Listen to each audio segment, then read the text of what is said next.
1 Johannes 3 vers 11 tot 18. Dit is immers die boodskap wat julle van die begin af gehoor het. Ons moet mekaar lief hê. Moenie soos Kain wees nie. Hy het aan die bose behoort en het sy broer vermoor. En waarom het hy hom vermoor? Omdat sy eie dade sleg was en sy broer sin reg. Broers, moenie verbaas wees as die wêreld julle haat nie. Ons weet dat ons klaar uit die dood na die lewe oorgegaan het, want ons het ons broers lief. Wie nie lief het nie, bly in die dood. Elkeen wat sy broer haat is 'n moordenaar en julle weet dat geen moordenaar die ewige lewe in hom het nie. Hieraan weet ons wat liefde is. Jesus het sy lewe vir ons afgelê. Ons behoort ook ons lewens vir ons broers af te lê. Wie aardse besittings het en sy broer sien gebrek ly, maar geen gevoel vir hom het nie, hoe kan die liefde van God in hom wees? Liewe kinders, ons liefde moenie net woorde en lippetaal wees nie, maar moet met die daad bewys word en dan in opregtheid.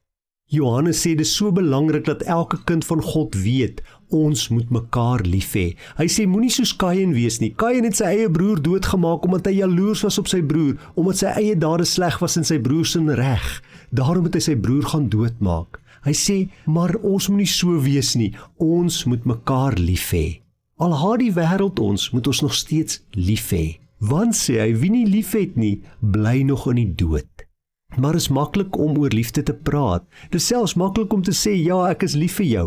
Maar Johannes sê, ons liefde mag nie net woorde en lippetaal wees nie. Nee, ons liefde moet met ons dade bewys word.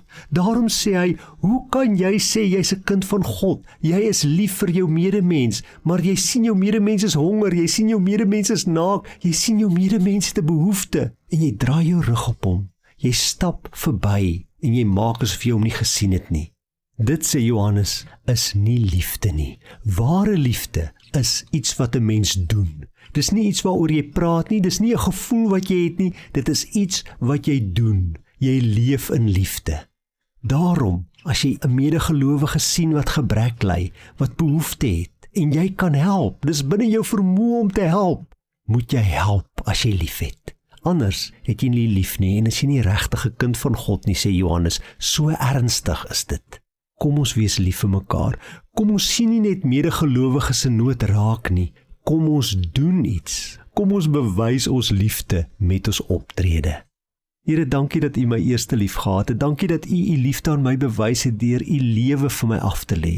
Help my dat ek bereid sal wees om dieselfde te doen, dat ek ook bereid sal wees om my lewe af te lê, my lewe op te offer ter wille van ander gelowiges.